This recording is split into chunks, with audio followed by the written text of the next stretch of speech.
Salut! Aujourd'hui, zéro prise de tête. Je te propose un tuto super facile pour peindre des falaises. Je commence par un petit crayonné. Je place simplement ma ligne d'horizon, alors pas tout à fait sur toute la surface de la feuille, tu vas comprendre pourquoi. Ensuite, je place la falaise la plus au loin. Puis je trace des verticales comme ceci pour pouvoir me donner des repères sur les autres falaises.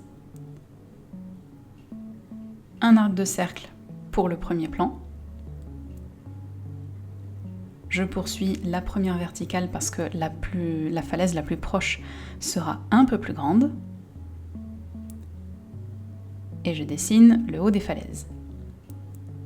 Je peux me donner un repère pour signifier la surface de l'eau. Un petit éperon rocheux ici.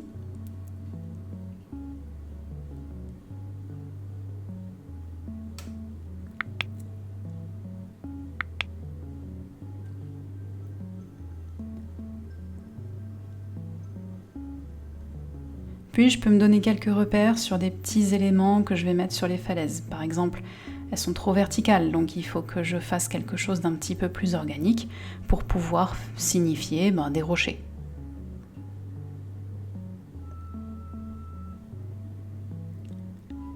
Puis je double le haut de ma falaise du premier plan, parce que c'est là où il y aura l'herbe.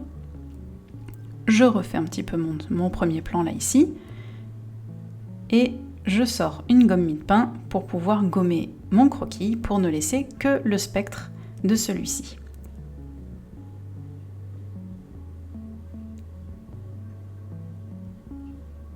Voilà, je l'efface pas trop pour le tuto, pour que tu puisses quand même voir un petit peu ce qui se passe, parce que si je l'efface vraiment comme je devrais l'effacer, en fait tu verrais plus grand chose.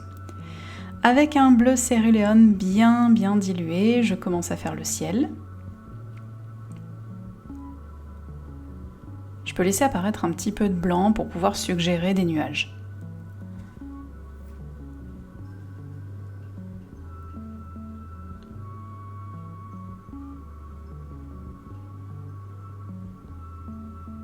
J'hésite pas aussi à remouiller mon pinceau ou mon papier si jamais ça sèche un peu.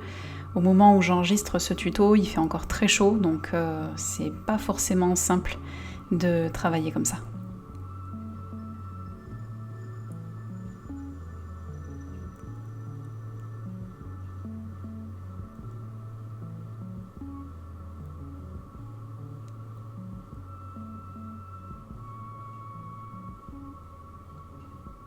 Une fois que mon ciel me satisfait, je peux passer à la suite.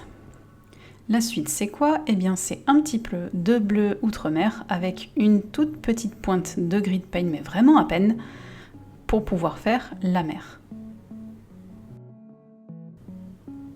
Je vérifie que le bas de mon ciel est bien sec, parce que sinon ça va fusionner, et là, pour le coup, c'est pas vraiment ce que je veux. Et là, je vais plutôt donner des gros coups de pinceau comme ceci. Je vais tâcher de gratter mon papier, d'aller chercher un peu de texture sur mon papier pour pouvoir suggérer de l'écume.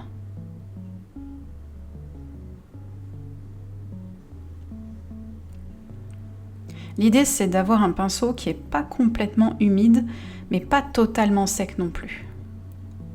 Parce que si c'est totalement humide, eh bien, ton jus va s'insérer dans toute la texture de ton papier. Pour cet effet-là, c'est pas tout à fait ce que tu recherches.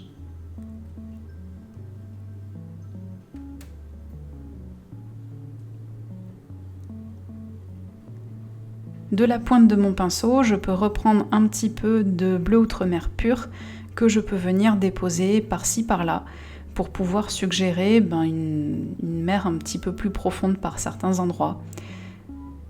Je peux aussi suggérer l'ombre de certaines vagues.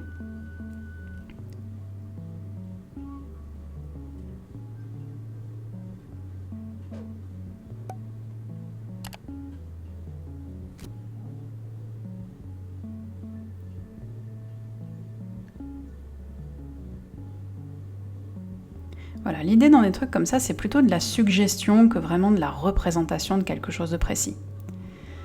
Je prends mon verre de vessie et je viens appliquer une couche sur le haut des falaises. Donc là, je peins vraiment avec la pointe de mon pinceau, c'est pour ça que pour l'instant tu vois pas grand chose puisque je cache avec ma main, mais tu vas voir, il n'y a pas une grande difficulté, en fait c'est juste du remplissage. Je peux venir chercher un petit peu de texture avec un petit peu de verre pur posé de la pointe du pinceau.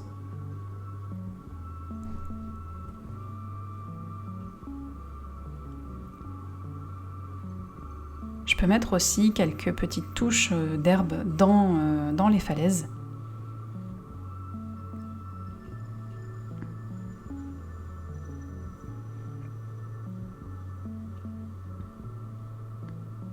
Puis je prends un mélange de gris de pain et de terre d'ombre. L'idée c'est de faire quelque chose de ni complètement noir. L'idée c'est de faire un gris légèrement marron. Je sais pas si je suis très claire en fait. Mais c'est pas d'utiliser un gris de pain pur. Après tu fais ce que tu veux, hein, évidemment.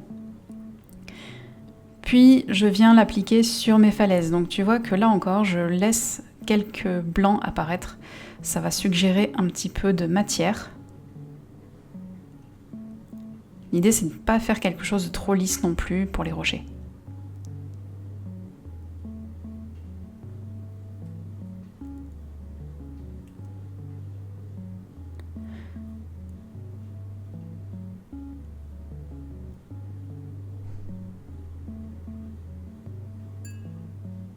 Je peux venir donner un petit peu plus de matière avec un gris de pain. Puis avec un gris de pain un petit peu plus dilué, je peux appliquer mon mélange sur la deuxième falaise.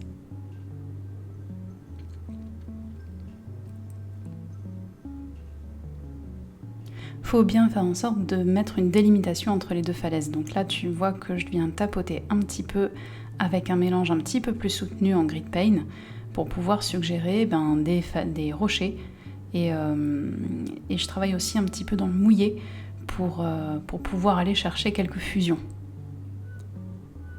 En fait, ces fusions-là, ça va me permettre de suggérer un petit peu de volume sur les rochers.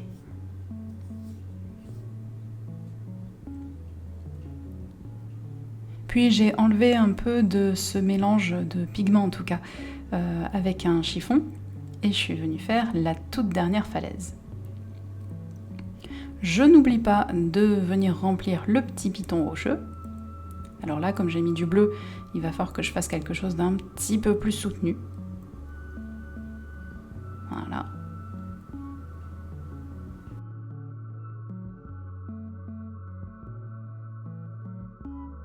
Tu peux mettre aussi un petit peu de gomme de masquage aussi pour le piton rocheux. Moi, je te l'ai pas montré pour que tu puisses voir un peu ce que tu peux faire avec le matériel minimum, mais en tout cas, sache que si tu veux adapter un peu comme ça, tu peux tout à fait le faire. Voilà, je continue à chercher quelques fusions pour pouvoir venir suggérer un peu de volume sur les rochers.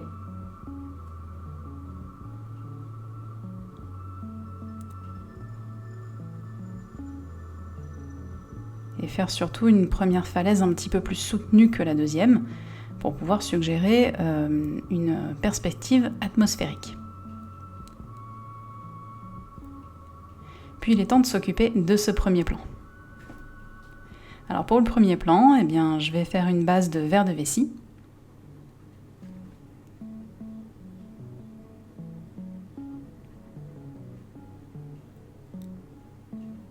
Voilà, avec quelque chose de relativement dilué pour le premier passage. Et puis je viens renforcer avec quelque chose de bien pur que je viens tapoter comme ça. Je peux laisser aussi les fusions travailler toutes seules.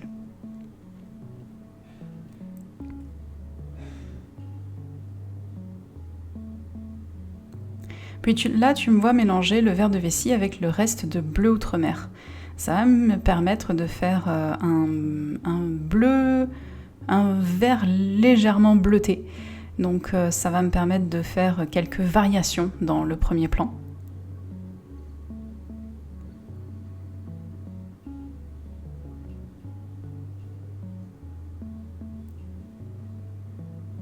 peux le faire avec un autre vert par exemple, avec un vert que tu mélanges avec une pointe de rouge aussi, ça marche aussi. Je sors un variotype. Alors si tu n'as pas de variotype, tu peux tout à fait utiliser un pinceau de précision, mais l'idée c'est de travailler tant que le lavis du premier plan est encore humide. Donc là tu vois que je viens tirer des pigments pour pouvoir suggérer des petites herbes qui viennent se chevaucher en tout cas sur la mer. Et puis là je refais un peu mes fusions.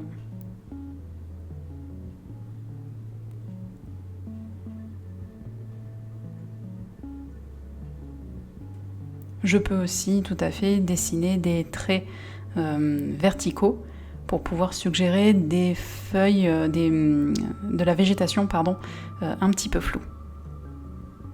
Mais là, j'ai préféré faire du tapotement.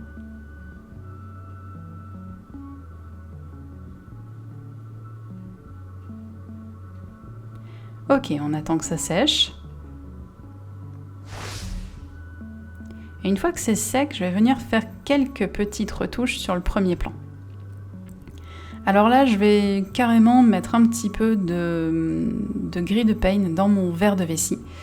Et je vais venir faire quelques petits détails comme ça que je vais griffonner avec la pointe de mon pinceau à lavis. Donc je vais faire des petits points, je vais faire des petits traits.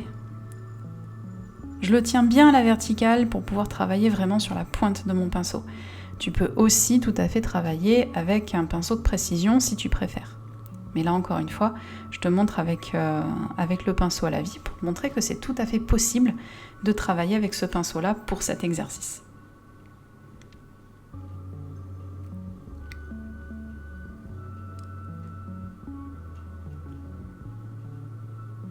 Voilà, je peins quelques petites herbes au premier plan, par-ci par-là.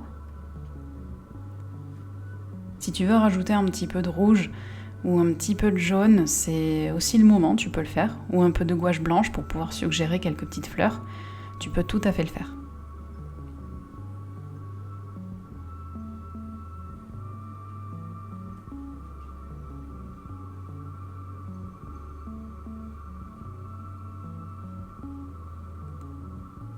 Voilà, quelques petits points aussi. Et des petits traits pour suggérer de l'herbe. Et quand je suis satisfaite, je rince mon pinceau, je retire le scotch. Voilà, tu as fini ta falaise. J'espère que ça t'a plu. Et si tu veux voir un autre tuto, ça se passe ici.